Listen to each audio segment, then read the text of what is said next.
Welcome, welcome, welcome. Bienvenue, bienvenidos. Come on in here, everybody. If it's Wednesday, then that means it's Kim Brown here hosting Status Coup News. I'm very excited to be here as always. Pleasure, pleasure, pleasure to see everyone up in the place. We've got a great show in store for you today. Did you happen to catch the Pennsylvania debate last night between Fetterman, or as some people like to call him, Frackerman, and Dr. Oz? Very interesting turn of events. What the comment that is getting a lot of attention coming from Dr. Oz pertaining to women's abilities to make decisions about their reproductive care with, their doctors and their local elected politicians. And everyone's like, what? With whomst?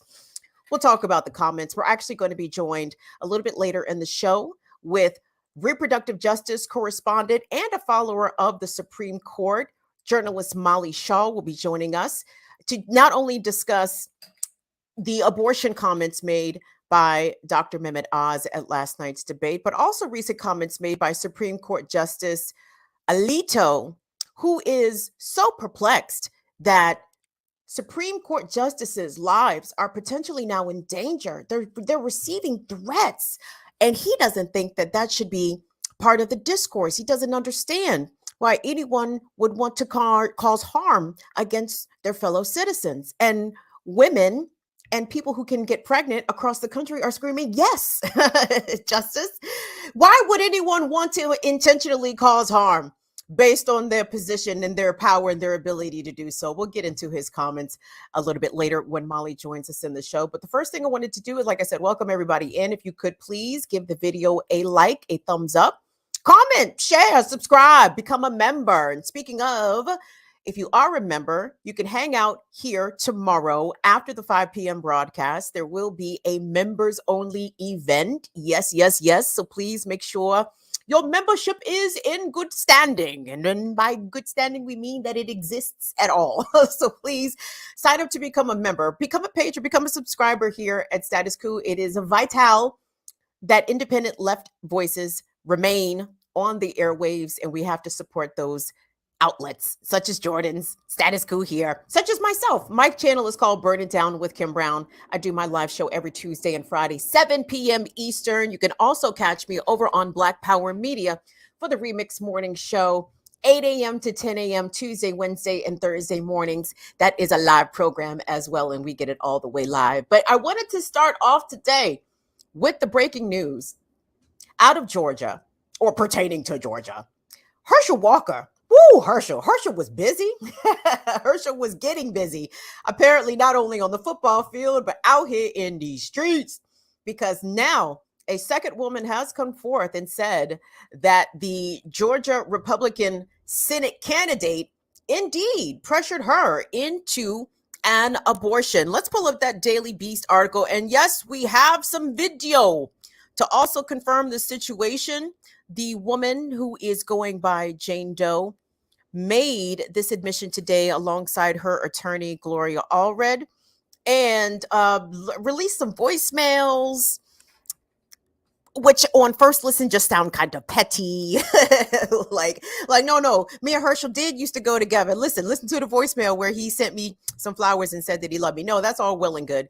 But further exacerbating the Senate candidate's deeply hypocritical stance in his position on abortion, of which Herschel has said that he does not approve of abortions under most circumstances. Yes, and we already know that Georgia has a very restrictive abortion ban in place.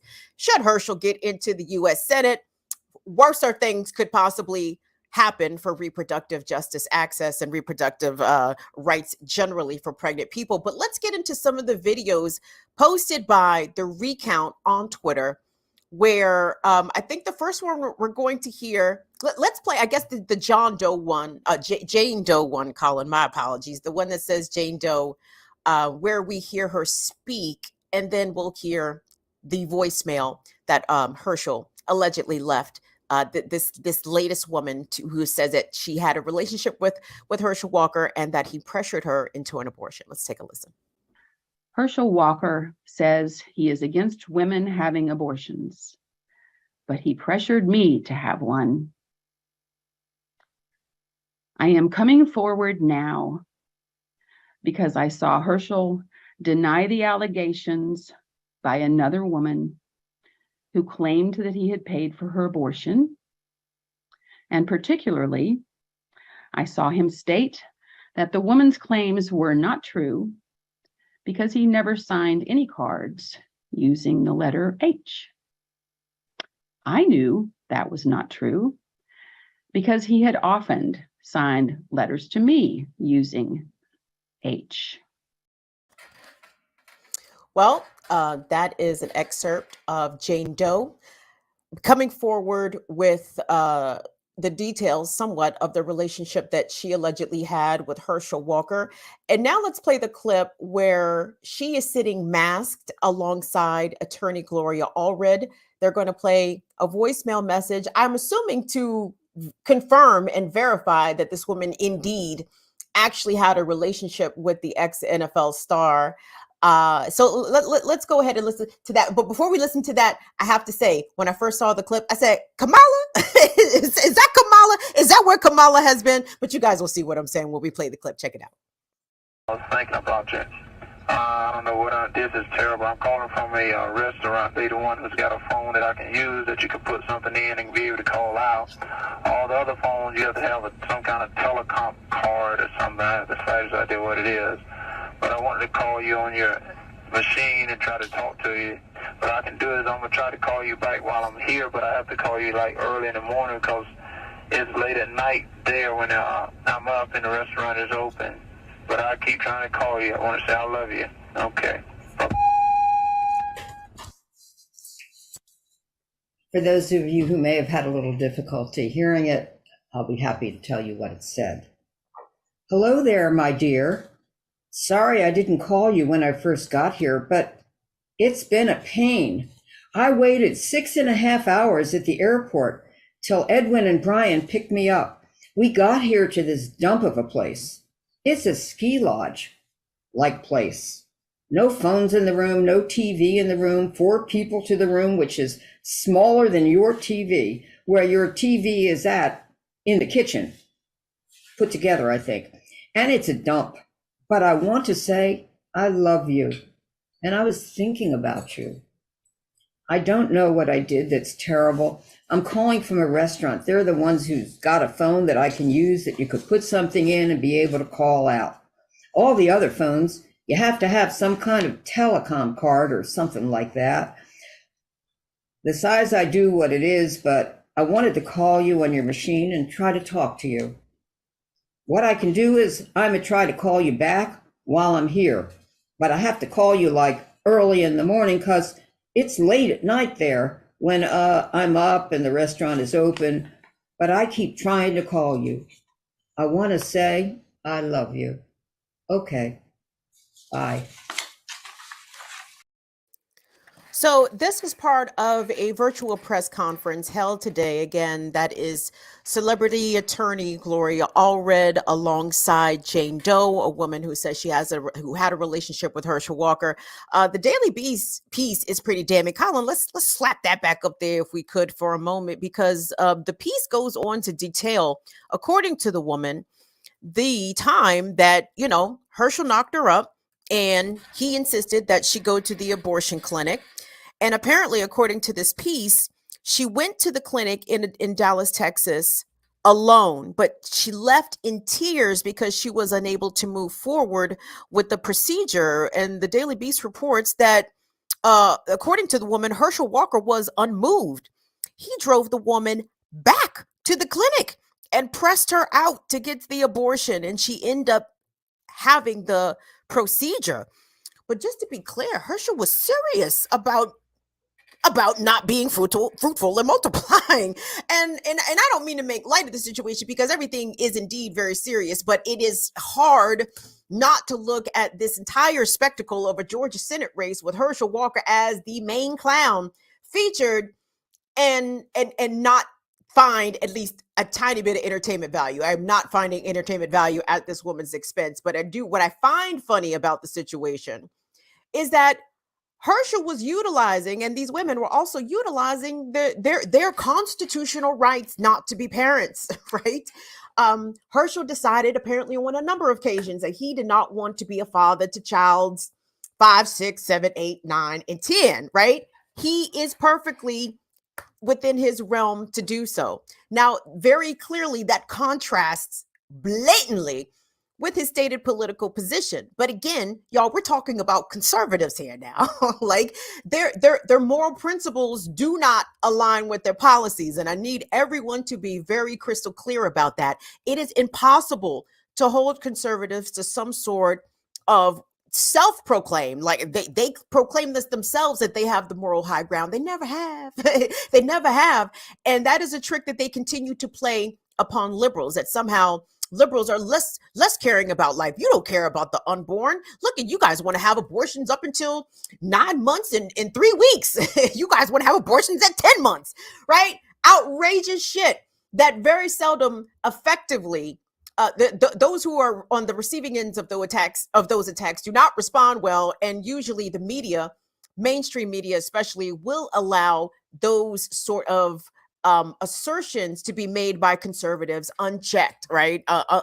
Unopposed, unchallenged. Absolutely, there's no pushback on that. But getting back to this latest situation with Herschel Walker, I think the last time I was here, did we not run through a montage of prominent conservative voices like Dana Loesch, and I think it was little Marco Rubio, and maybe Ted Cruz, all of them proclaiming loudly and proudly that they want Republicans to win.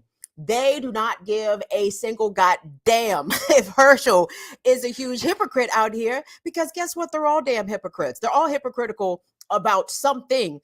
And usually, even on the case of abortion, there have been a number of notable conservatives, past and present, who have themselves been pro-life, vocally pro-life, advocated for abortion restrictions, and at the same time was paying for abortions for their mistresses. So we can't be surprised at this latest allegation coming from Herschel. Actually, let's hear from Herschel. Now, he has not made comment directly, at least not as of this airtime, about these latest accusations. But this was Herschel, I think, earlier today or yesterday on the campaign trail, and he was talking about the flag. And mind you, when I say talking, I do mean rambling about with some cohesion detected here and there, but largely just words strewn together and framed as a point. So let's listen to Herschel. We need to put strong leaders in Washington that have forgotten about being a politician and be these people that are good, decent people that believe in this country, believes in this American flag. I believe in this flag, and I can't believe it. I'm a part of a team that wanted to kneel and all the things and disrespect this flag, when so many people gave their life up to this flag. And yet we let them do it because we got to blame ourselves. We got to blame ourselves. We saw it, but we didn't do anything because we didn't want to get called names. You know they were calling us names. I am not personally embarrassed. To me, Herschel does not represent all Black people, nor does he even represent a fraction of Black men. But Jesus, when he opens his mouth, I just feel not personal embarrassment, like Jesus, sir. Who is guiding you? Who is advising you? Why are you out there like this, sounding exactly like that? Here's the problem with abortion, everybody. Abortion largely is going to become, if it isn't already, but with the overturning of Roe v. Wade and the number of states that have outright outlawed abortion is now a class issue. You understand? Because if you have the money, if you have the ability to afford transportation and take the day off and afford the procedure and afford childcare for your existing children while you leave the state to go get this medical procedure, this is a class issue, okay? Herschel Walker's baby mamas was never not in danger of getting an abortion because Herschel makes sure he wrote the check himself, okay? So, but for women who may not be getting knocked up by, say, Herschel Walker, right? And who may not have the means themselves, then what? Where are they left? Stuck in Georgia, stuck in Texas, stuck in Tennessee, trying to potentially scrape money together to get to Illinois, to get to Virginia, to get to Maryland.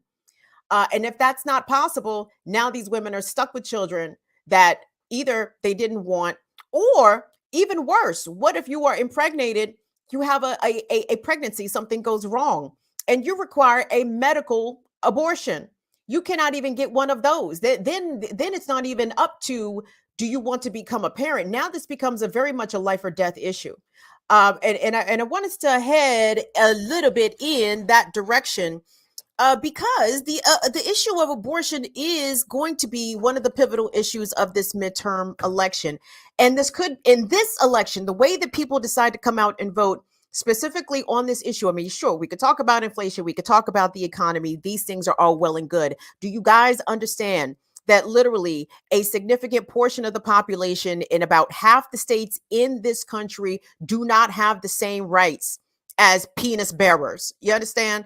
Like, the liberty, life, justice. No, you bitches deserve babies. You don't deserve liberty. You deserve babies.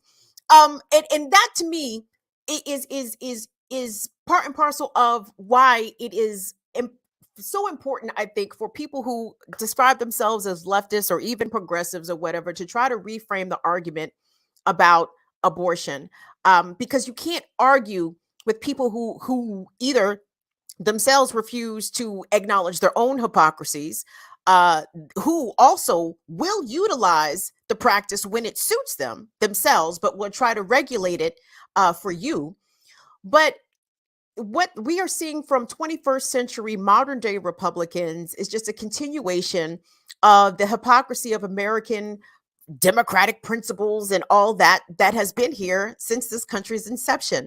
These conservatives are just taking a different spin, to me, on life, liberty, and the pursuit of justice, right? Because our founding fathers themselves were glaring hypocrites, had the audacity to write such beautiful, flowery documents like the U.S. Constitution, like the Bill of Rights, like the Declaration of Independence, and went home and were happily attended to slaves, right? They were happily attended to people who did not have the option to walk out of bondage, right? People who did not have any self-autonomy bestowed onto them, right? They were forcibly captive, not only them, but their children.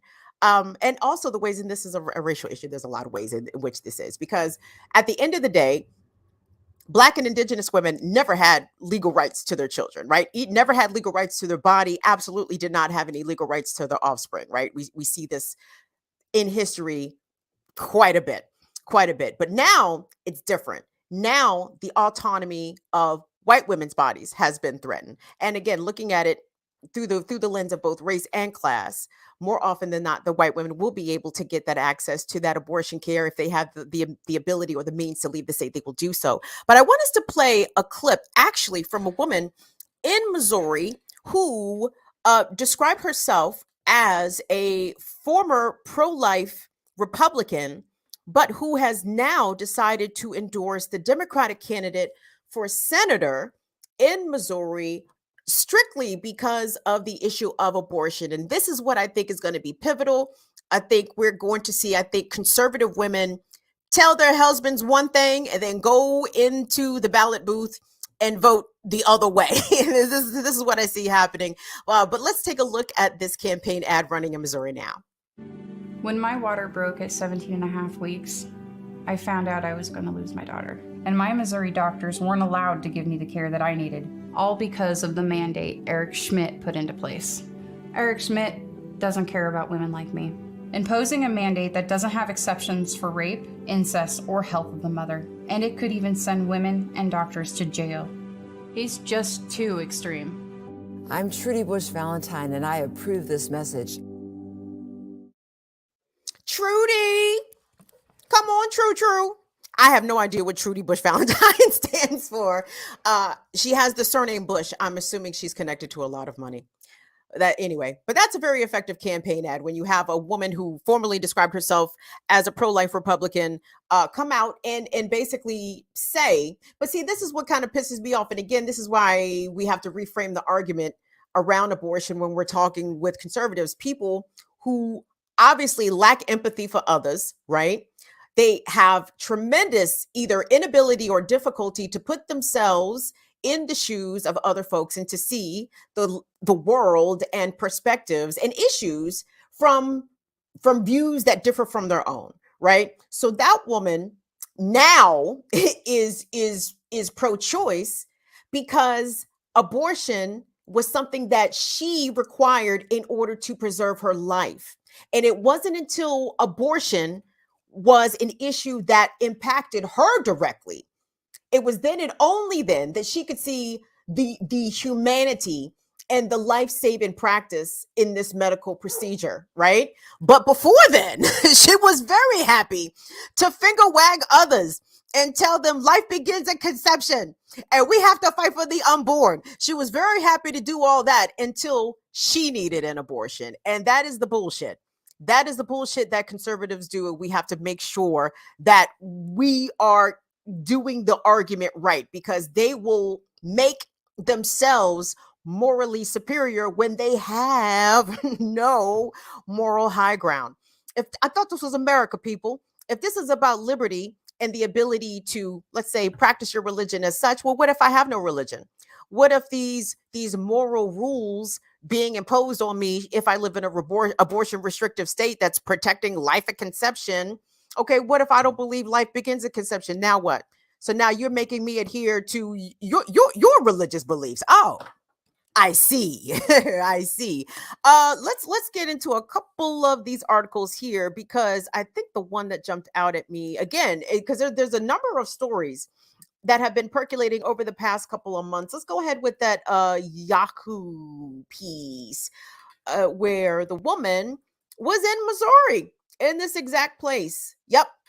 Missouri woman denied a more emergency abortion. She called a state senator for help and he sent her to the anti-abortion clinic. Now, don't you know? Don't you know? Do you know the levels of evil that is?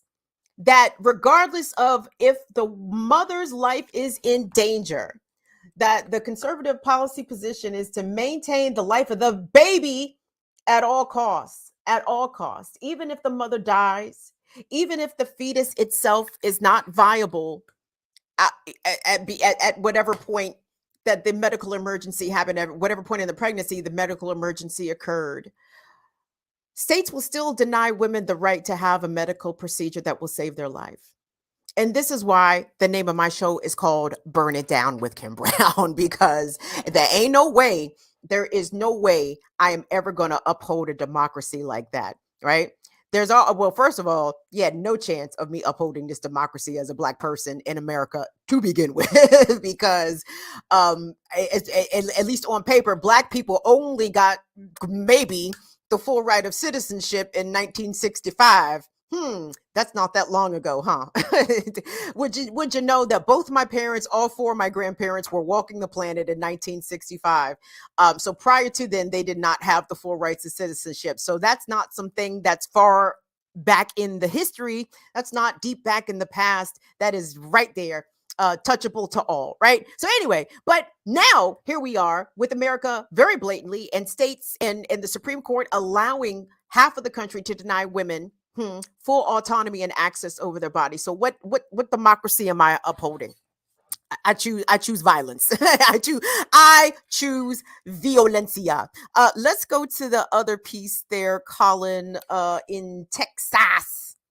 And Texas. And listen, these stories are everywhere. They are every single abortion restrictive state you can think of. There is a story pertaining to a woman who is suffering a medical emergency, and the politicians are here just debating this as if it's very casual, and it's not very casual. So here is this headline from people.com. Texas woman nearly loses her life after doctors can't legally perform an abortion. The hands were tied. Interesting. And I've seen another couple of stories like this.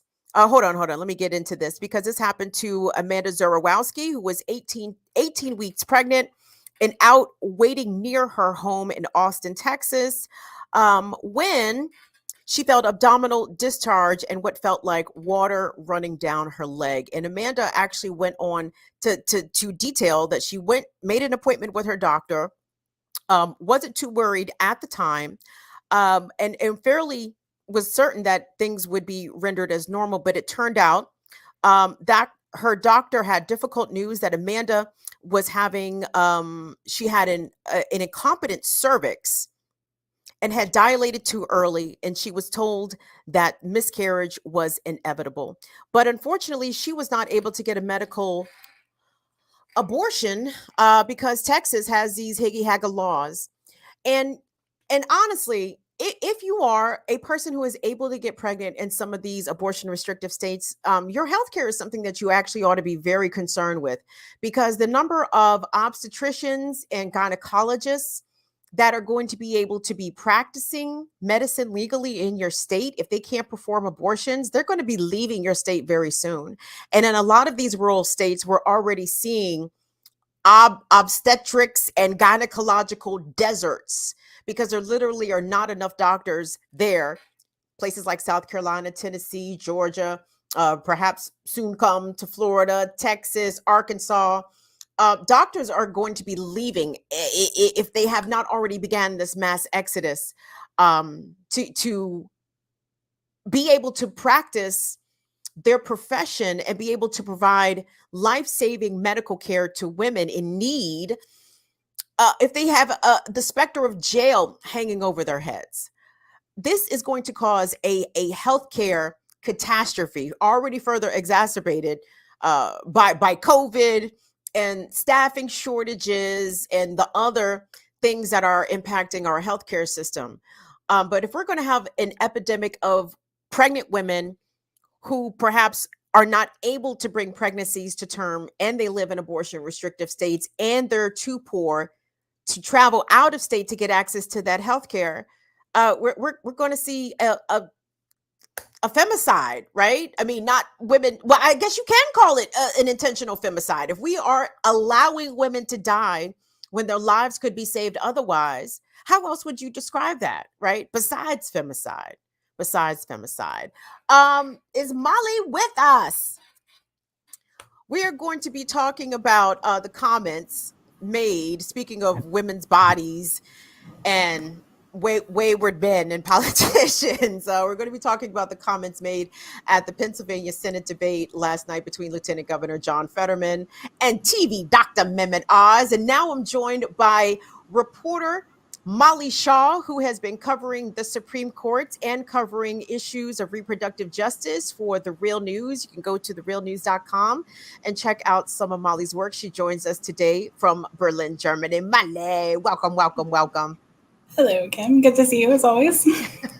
Full disclosure, Molly is the social media coordinator for Burn It Down with Kim Brown. So yes, we know each other, but Molly is still a big boss at her beats that she covers, especially pertaining to reproductive justice. So, Molly, I'm going to ask you about the comments made by Justice Alito, regarding how terrified he is about the changing political discourse. And, why would people want to cause him violence? He's just out here stripping rights away from people. Why would anyone be mad at him? We'll get to those comments in just a moment. But first, I wanted to begin with what Dr. Oz said in response to a moderator's question surrounding the issue of abortion at the Pennsylvania Senate debate last night. Let's take a look.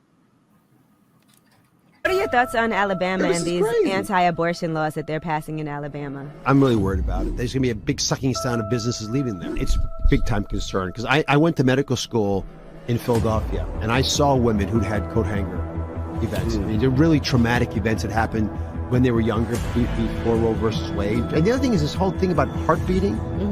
I mean, their electrical changes at 6 weeks, but the heart's not beating. If someone deep in their heart feels that the moment of conception is a human life, they can't get ignored, but that doesn't mean that's what the rule of the land is. We have so much we got to do already to take care of each other. To start picking fights on this, I always wonder about it. Is this really the way we would spend our time? I wouldn't want anyone in my family to have an abortion, but I don't want to interfere with everyone else's stuff because it's hard enough to get into life as it is. But I don't want to interfere with everyone else's stuff. But I don't want to interfere.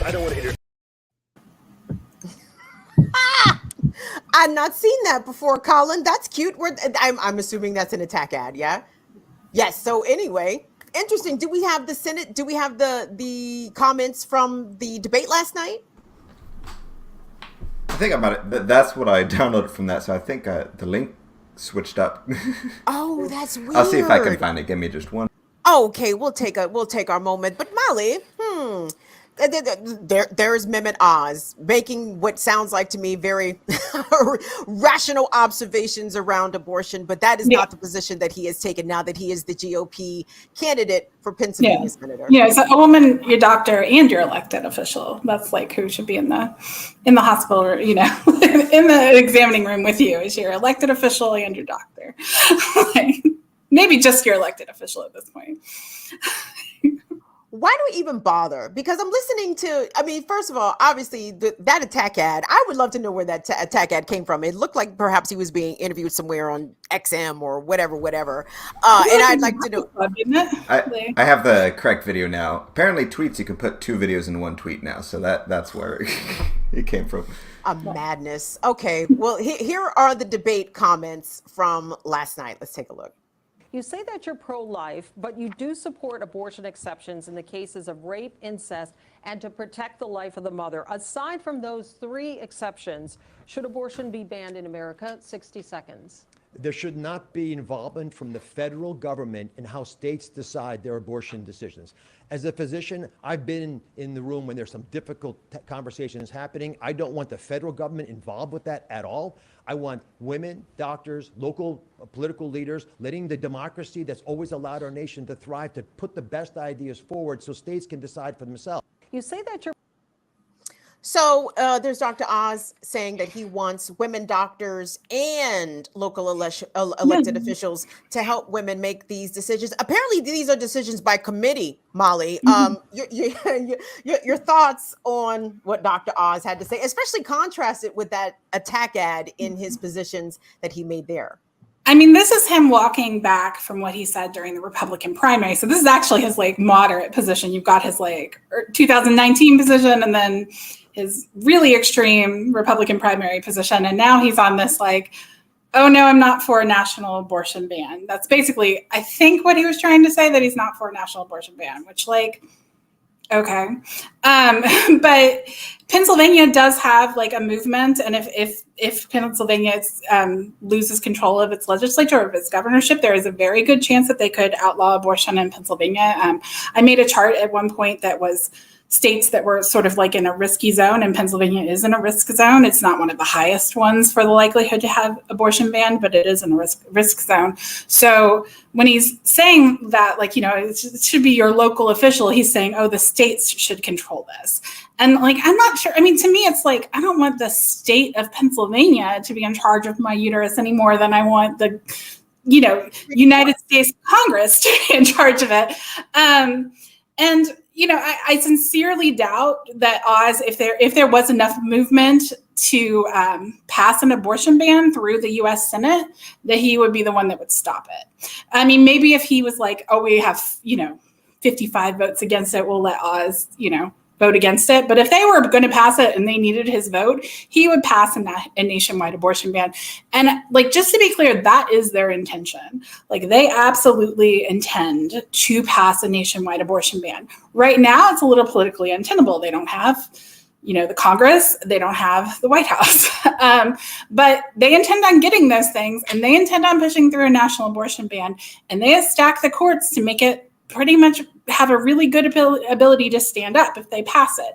And I feel there's been this, what I was afraid of happened, which was after the Dobbs decision, there's just sort of this latency among people well, I guess they don't have it in the South.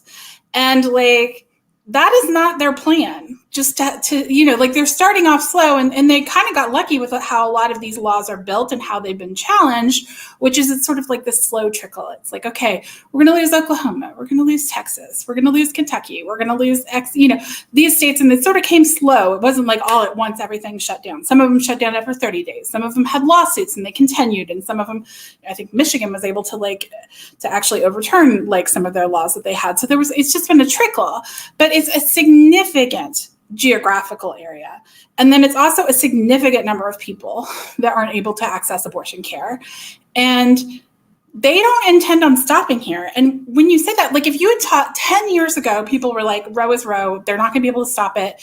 Their goal is to pass all these like clinic laws, like all these extra laws that are just sort of like little chips at row. Like they pass like, you have to have your doctor has to be certified at a local hospital, your blah, blah, like all these little chips at law.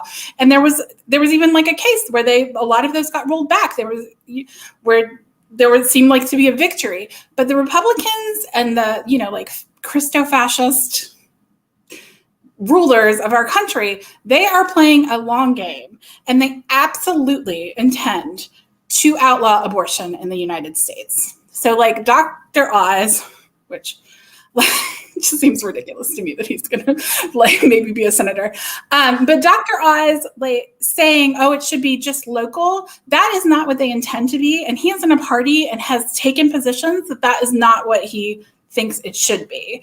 And, like what he personally believes, I think he's a sociopath, so he doesn't like actually have personal beliefs, but like what he personally believes really doesn't matter, because he's like going to go along with like whatever is the political wind of the time and whoever is giving him power. And right now that's the Republicans. And they fully intend on passing a national abortion ban. It was one of the first things they did after the Dobbs decision was Lindsey Graham put up the national abortion ban. And I mean, fairly, they do this all the time. They put up this bill all the time, and they knew they had no chance of getting it through this time. But they had no chance of overturning Roe. They had no chance of any of this. 10 years ago, you would have been like, there's no way. And they did it, and they fully intend to continue doing it. Like they intend to do this because it is very important to them that they are able to like control the lives and the reproductive lives of other people, poor people, essentially. And like, that is their goal. Like they know that is how they hold on to control while they're losing control in all other factions of politics. They know that they can like, if they can control this, they can control a lot. And they have no intention of stopping. I mean, isn't that what Jesus would do? isn't that exactly what? No, I'm just joking. Wait, so listen, everyone that's watching this right now, it is extremely critical that you really hear Molly right now, because first of all, Molly called this shit back from day, okay? Way before the Jackson case was heard, way before the Alito decision was leaked, Molly said this, and you can look it up, right, Molly? This is documented. Molly called this shit early. So if Molly says that they are going for the full nationwide ban on abortions, you better believe that's the case. And before we circle back to whatever Oz and Fetterman were yammering about, you've piqued my interest here with Pennsylvania and how close it could be that Pennsylvania could potentially, I mean, not this cycle, but we're only, an election or two away from potentially something like that happening, but also Michigan with the abortion ban or the constitutional access to abortion being on the ballot this midterm election. I mean, Molly, like people, like you said, people are comfortable saying that, oh, the abortion restrictions are just down in the South. Well, Indiana's not in the South. Ohio's not in the South. Pennsylvania's not in the South. Michigan's definitely not in the South. What could a worst case scenario shy of a nationwide abortion, like who could be potentially the next dominoes to fall if voters and specifically Democrats and organizers are not actively making sure that abortion access remains available? I don't really 100% know. There are a lot of states that are on this like kind of orange line of like whether or not, like some of states have like some abortion now. I would say like states that have like really restrictive abortion laws right now, but don't have an outright ban, I would guess those are some of the ones to go, which is, and honestly, I'm sort of embarrassed to admit this, I'm not actually sure if they've actually passed through a ban yet, but Georgia, Florida, and South Carolina are the three that have like very restrictive abortion bans that went into effect after Dobbs, but didn't have outright bans on abortion. My guess would be those would be the next ones to fall. But there's lots of places. There's also like a lot of, so Kentucky, which has an abortion ban, they fought back a bit, it got overturned. There's some back and forth, but right now abortion is banned.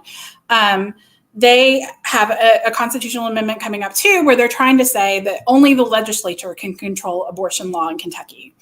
So they're saying basically like the Kentucky Supreme Court can never come in and say abortion isn't legal. They're trying to make a constitutional amendment that only the legislature can control abortion. And so there's a pretty good fight back against that in Kentucky. It's on the ballot in November.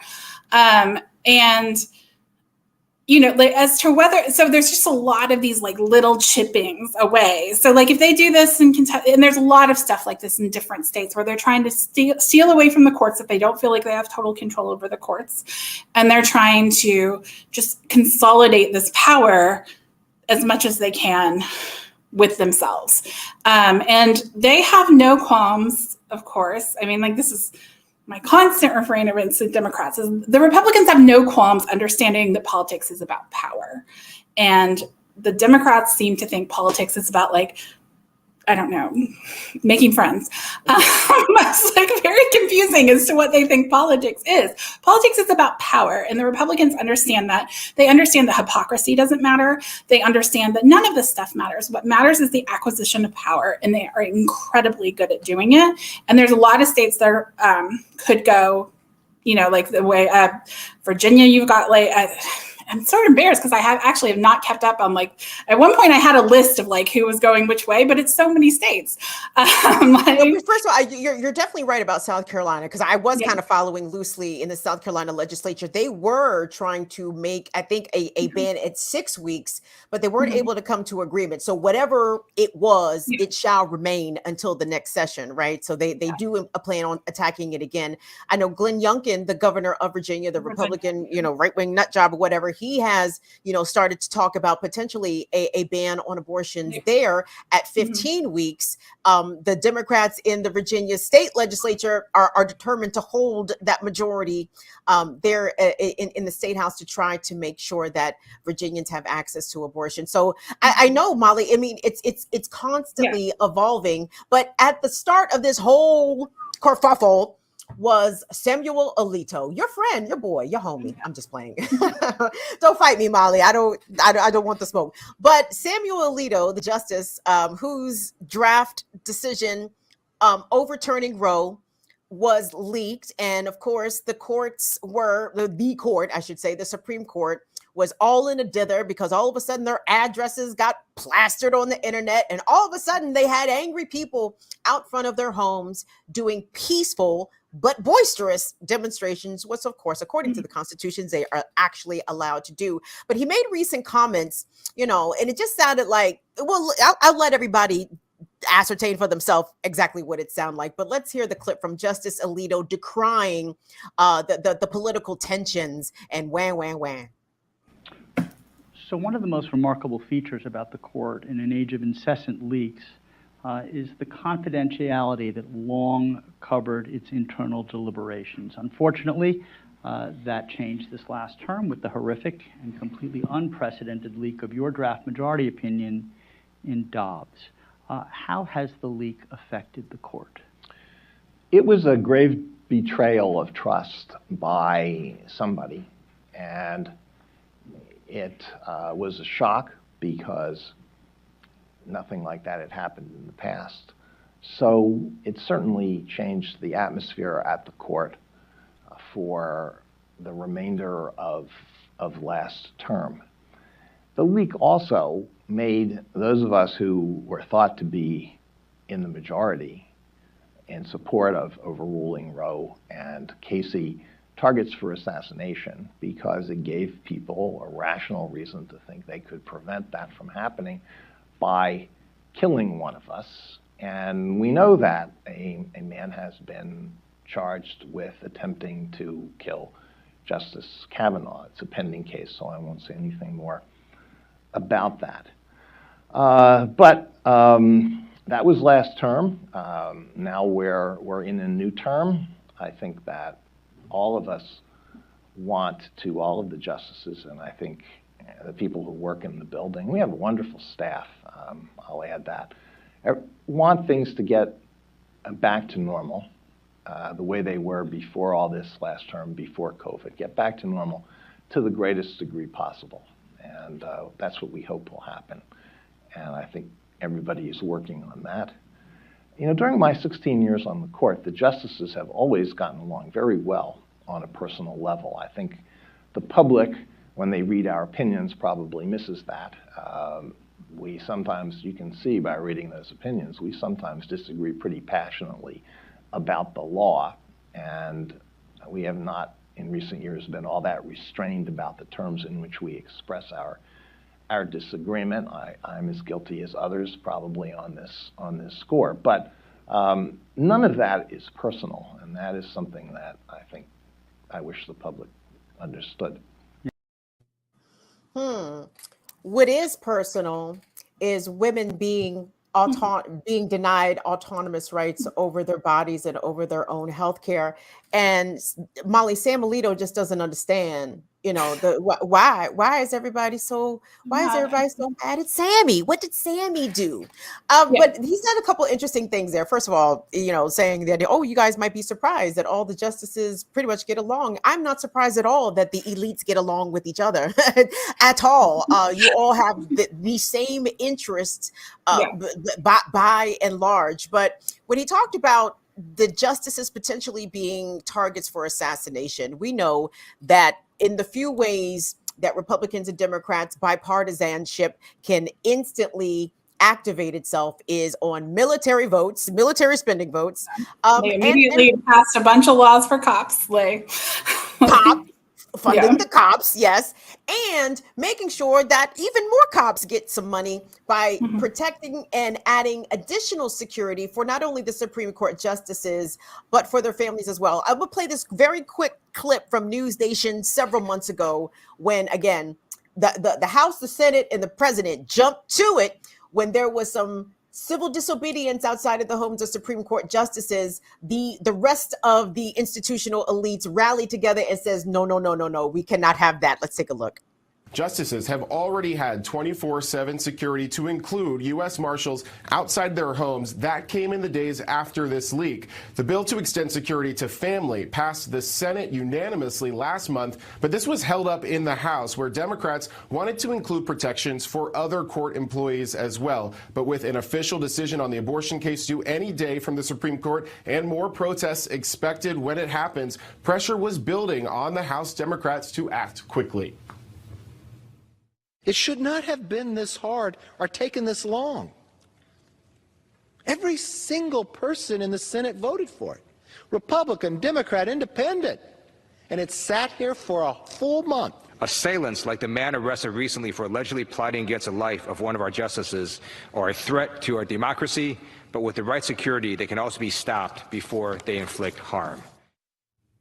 And Nicole, we are getting an understanding of how much this extra security will cost. There was a bipartisan Senate bill introduced today to fund these extra security measures. That would cost about $20 million. This bill, though, that passed today, the White House says President Biden supports and is expected to sign it.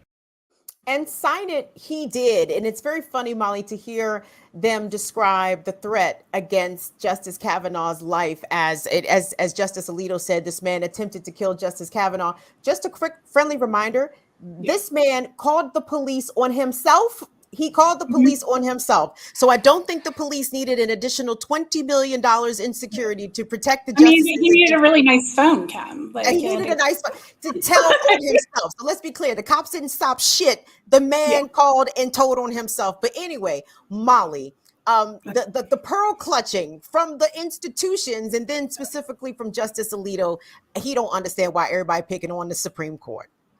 I could be wrong, but I think that the law that went into the Senate after the leak to protect the justices was literally the first legislative action regarding Dobbs was this cop bill. Like the first thing that addressed anything that was about to come was this give the justices more cops bill. So classic Democrats. But a lot of the stuff that is this mythical court thing that the court is, it's built up. It's this non-political entity, and we're making decisions based on the law, and we've all gotten along. I mean, first off, that's total bullshit. That's not the history of the Supreme Court. There have been multiple times in which Supreme Courts have been very catty and been very political. At one point, President Taft was on the Supreme Court, so it's not a non-political entity for the eternity of its existence. I mean, that's a ridiculous thing to say, and it's something that they say because it allows them to keep themselves above the fray and outside of this the hustle bustle of politics. We are actually doing this because we are tied to all these people, even though they have money ties and in fact who knows what's going on with Brett Kavanaugh and what happened to get his seat there. Like, I'm very interested in that. But, they have lots of money ties to the elites, and they're completely tied into the political systems in which it's much more polarized, and they're completely tied into the political animals where they come from, particularly on the more conservative side. But I mean, also the Democrats, if you look at a lot of those, like how those business decisions come down, I mean, Sotomayor tends to be like the only one that like seems to like say anything that's like opposed to those, and not even always her. Another thing I want to address that just really pissed me off about what he said was how this like made them a target of violence. And I wrote an article in 2020 about how anti-abortion protesters in particular get special treatment from the police. There's like a huge amount of like anti-abortion violence that has happened. And like, I pulled it up, the article, I wanted to give the number.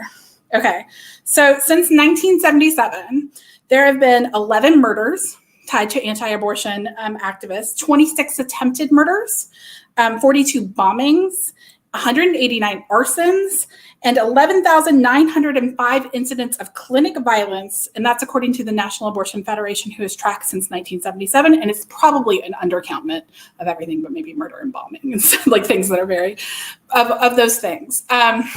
That sounds like very systemic, targeted political violence. Yeah, and it's also very tied into white supremacy. Like a lot of these like groups have a lot of ties to like white supremacists.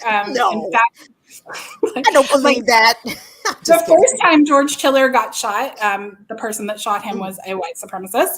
And there's, lots of ties there, but they also get special freaking treatment from the police. I was a legal observer outside what was the only clinic in Kentucky for a while, which means like I watched the bananas atmosphere that happened outside of that. So I can like personally attest to this.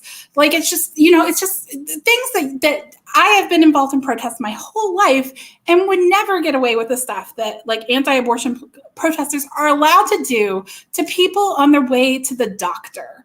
Like, you're going to the doctor and they're allowed, like right in your face, following you, like, touching you, grabbing you. They've done blockades and the cops will come and just like, oh, can you leave, please? I mean, have you ever seen a blockade done by a leftist organization where the cops are just like, oh, please, will you please leave? Like, and talk to them for hours at some point while people are trying to get in to see the doctor. Like that's, they have targeted schools and all over the country. They have targeted the homes of abortion doctors. And these are private citizens who have certainly have less political ties than like the Supreme Court members.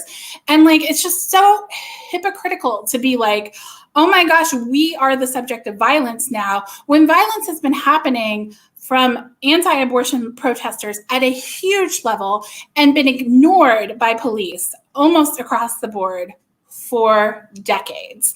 Like cops would come and like, they don't take reports, they don't do anything. And so it's just, the idea that they're in some kind of special concern and that they don't have enough money or security of their own is ridiculous. And honestly, I mean, if you're going to make decisions like this, but I'm not going to say that on live TV, but. So first of all, people who come to Sam Alito's house or Justice Kavanaugh's house that are protesting peacefully, which many people did, they are upholding, I believe, a Supreme Court ruling that Alito was a decision that he was part of. It's the case pertaining to the Planned Parenthood in the Boston area. I want to say it was Massachusetts, where the anti-abortion protesters were saying that they had the right to block the entrances up to a certain distance in front of Planned Parenthood clinics. It even had the right to protest these workers at their houses. Wasn't this a Supreme Court decision? Isn't this something that the court themselves ruled was legal? Yes, like there's the FACE Act, which has been ruled constitutional, which develops it protects religious institutions and doctors' offices basically from having like protesters within a certain amount of feet. I don't think religious institutions typically have the ability to use FACE Act violations. It's passed in 1994. It's the last major abortion pill passed by the U.S. Congress is this FACE Act, like a pro-abortion bill passed, and it is rarely to never enforced.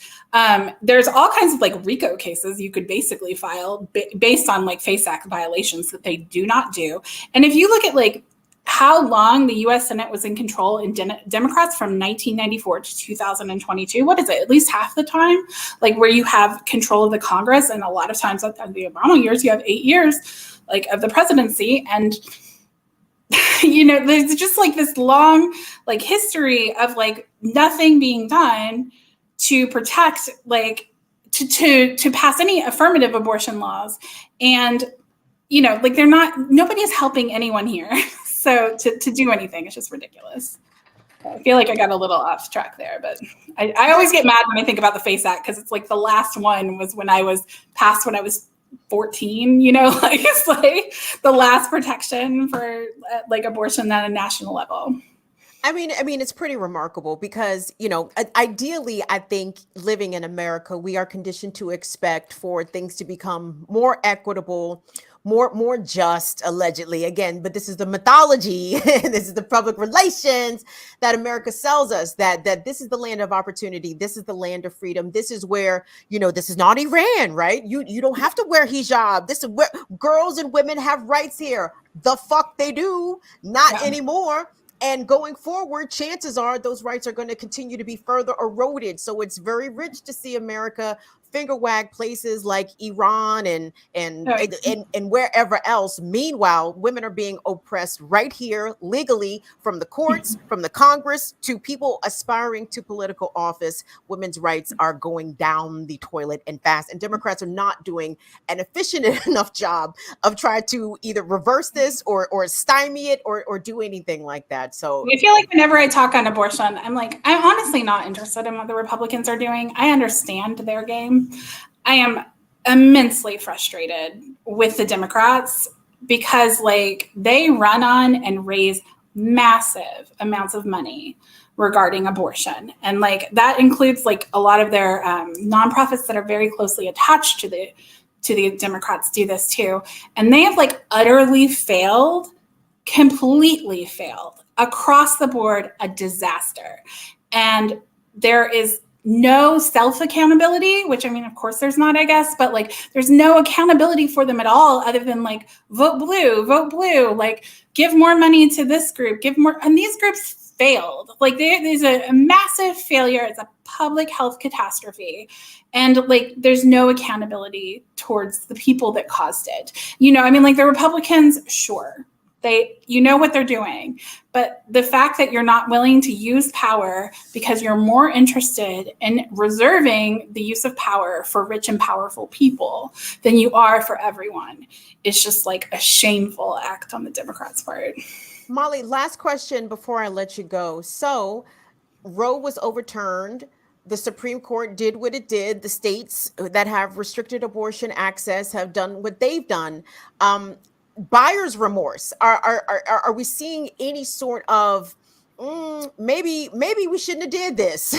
any sort of that kind of energy coming from these abortion restrictive states, or even from the national GOP at large? Because obviously this is creating a healthcare crisis in these abortion restrictive places. Women who require medical abortions are not able to get them. So is there a furor in it coming out of these states, and are Republicans feeling that politically, or do we even anticipate that they might feel it politically in the future? I mean, you can see in places, there's some optimism that you can have, like in places like Kansas, and Kentucky would be another place I'd be interested to see how this, even though this amendment will not affect legality of abortion completely in Kentucky, it is interesting to see like how those votes will come out, where you have seen like electorally, like all the voters voting against, you know, some of these abortion restrictions. But the GOP is not playing by the same power rules as everyone else. They fully intend to suppress votes. They fully intend to challenge votes. They fully intend to do all of these things. So yes, I think they are having consequences. And maybe I think actually like Oz's ridiculous, you know how he says the moderate position, like it's probably him trying to like walk back some of the political consequences that they have had. But I don't think that they care about political consequences, because they have actually like stacked a lot of American society so well that it doesn't matter. And it seems like the other side is much more interested in containing like their political, like their own power within the Democratic Party, as opposed to like actually opposing these things in like valid and forceful ways. Like, why aren't we trying to stack courts in state level courts? I mean, like a lot of times Democrats don't even run candidates in places like in the South. Like they don't run anything. And it's like, you don't win all at once. The GOP did not win all at once. That was a 30-year project, and they worked and they worked and they got it. And they're still going to do this. And I mean, like they have other targets too. It's really clear like what those are. Trans people, I would say, like are the like big one now, but they're going to come after gay marriage. They're going to come after birth control. They're going to come after everything. And yeah, is it politically unpopular? It's always been, it always will be, because like a lot of those stories about abortion, everyone's abortion is necessary to them. Like everyone who has an abortion story has an explanation as to why that was important to them. And, you know, like sometimes it's like a catastrophic health thing, but a lot of times it's not. And there's a lot of conservative women who have gotten abortions that didn't have these like, you know, huge things, like huge, like, I feel like we talk a lot about like, you know, people are dying and like, and those are horrible. But a lot of times it's like, you know, I have 3 kids and I can't afford another one, or, you know, like, and those are important issues to everyone. But so of course it's politically like bad, but I don't think they care because they've stacked the deck so much. Yeah, and I mean, shoot, Molly, to that exact point, that every reason that people would seek out abortion service is important to them. Herschel Walker, like look at Herschel. Herschel took a busload of broads to the abortion clinic because he was not ready to be a father of 10. Support women that do not want to have babies with Herschel Walker. Like that seems like a good plan. I'm happy they got abortions. Like having Herschel Walker in your life does not seem like the best thing to happen. So we want all the access to abortion that Herschel Walker's would-be baby mothers also have. What's wrong with that? But anyway. Yeah. Thank you so much for making some time tonight for us, Molly Shah. Molly covers the courts. She also is an excellent reporter on reproductive justice. You can find Molly's work at The Real News. And please follow Molly on social media, on Twitter at Molly O. Shah. Is that right, Molly? That's right. Follow me on Twitter. Yes. Follow her on Twitter. She's a prolific Twitterer. So thank you so much, Molly. I appreciate your expertise and your time today. All right. Yeah. Thank you so much. All right, Status Coers, that is my time. Thank you all so much for showing up, for showing out. Please give a thumbs up, a like on the video, subscribe, like, share, comment, do all the things. And if you're a member of Status Coup, do not forget tomorrow night after the 5 p.m. live broadcast, there is a members only event. So if you want to participate and get in with the rest of the cool kids, sign up to become a member to Status Coup News so you can hang out with Jordan and Colin and everybody else, the bunch of party animals. They do up the things real big. So come on over and kick it with Status Coup tomorrow after the live broadcast for a members only event. Okay. On behalf of Jordan and Colin backstage, pushing the buttons. My name is Kim Brown. Subscribe to my channel, Burn It Down with Kim Brown on YouTube. My show airs live Tuesdays and Fridays, 7 p.m. And you can also catch me on Black Power Media Tuesday, Wednesday, Thursday mornings, 8 a.m. Eastern. It's always a fun time had by all. Be safe out here, good people. See y'all later. Bye-bye.